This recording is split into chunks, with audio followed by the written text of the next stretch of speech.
Hey there. We all know you love story time. And the current story we'll be reading is A Bug's Life, Blueberries on Parade.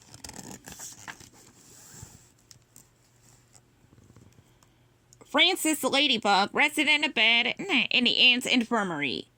He had hurt his leg rescuing Princess Dots from a bird. The princess had already visited him once to thank him. Now she was back and had brought the other members of her blueberry troop along. To honor you, we've added spots to our bandanas, said her friend Teeny. And guess what else? Exclaimed Dot. We want you to be our honorary blueberry troop den mother. Francis scowled.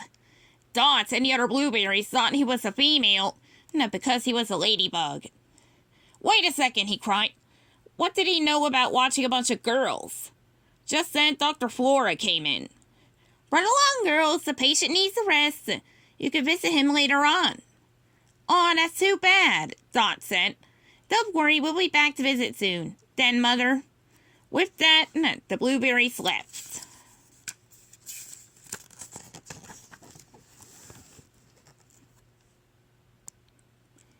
A few days later, Dot and two of the blueberries returned to Francis's room. They couldn't seem to stop giggling. The ladybug sighed. How did I get stuck with this job, he wondered. Dot raised her hand. May I start the meeting? She asked. I have something important to say. Yeah, all right, Francis muttered. We have another big surprise for you, Den Mother, began Dot. To thank you and the other circus bugs for all that you've done, we are going to put together a parade. It'll be the best ever. And we want you to help us, Teeny added. Right, girls?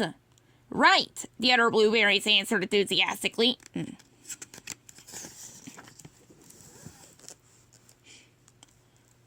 Oh, great, thought Francis. Well, girls, he said, why don't you go outside and get started? I'll just take a little rest to join you later, okay? Okay, the blueberries cheered. Then they rushed over to give him a hug. Watch out for my leg, the ladybug cried. The girls had piled onto his cast. Yow! Now Francis shouted, my leg! Oops, sorry, Den Mother, said Dot. She and the other blueberries tried to make him comfortable again. We'd never held a parade before, Dot said. What do we do first? Francis tried hard to be patient. Why don't you start by making a flag? Outside! Thanks for the great idea, exclaimed Dot. We'll work on it at our meeting tomorrow.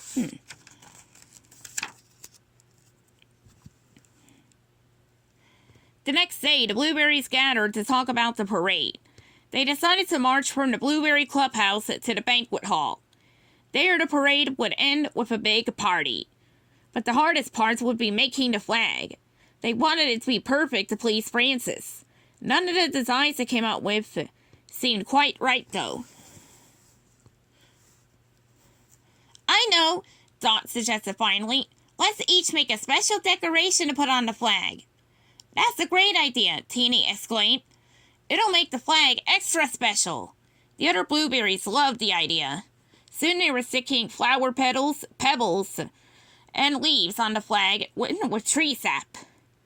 They worked all afternoon. It looks pretty good, Dot said when they had finished.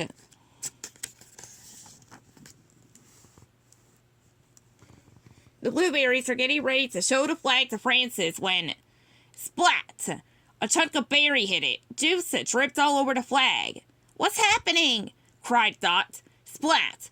Another red glob hit the flag. Splat, splat, splat. The berries flew through the air and landed on the flag. Soon it was covered with splotches of red. The blueberries looked at their creation with dismay.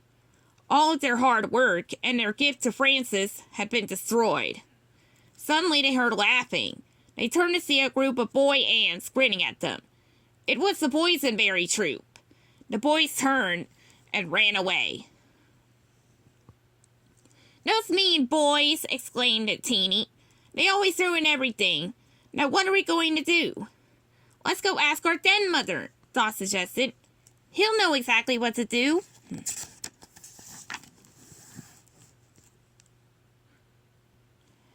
A little while later, the blueberries stood sadly around Francis's bed. They showed him their stained flag. We were trying to make something special for you, Dot explained, but the boysenberries ruined it. She began to cry. Tears trickled down the cheeks of the other blueberries, too. Let's see, the girls looked so upset.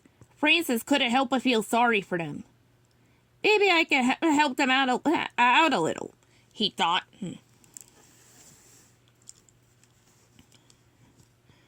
Okay, blueberries, Francis exclaimed. You want to keep those boysenberries out of your antennae? Yeah! Cried the blueberries. Now then listen to your den mother, Francis commanded. If we all work together, we can still have the parade. And teach those boysenberries a lesson. All right! The blueberries cheered and jumped up and down.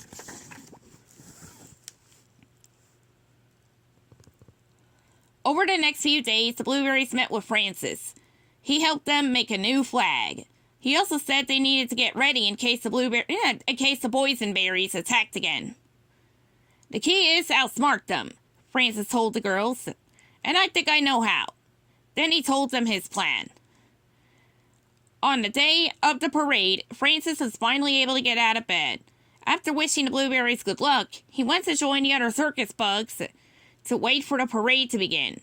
Everyone was very excited about it. The boysenberries had put berry juice along the parade path so the blueberries would slip in it. See, the boys had hid nearby waiting for him to pass. Suddenly, the boysenberries heard the sounds of the parade. But it wasn't anywhere near them. Hey! Cried one of the boys. What's going on? The boysenberries ran out into the road. They slipped and slid in their own berry juice. They had been tricked. The blueberries had chosen another route.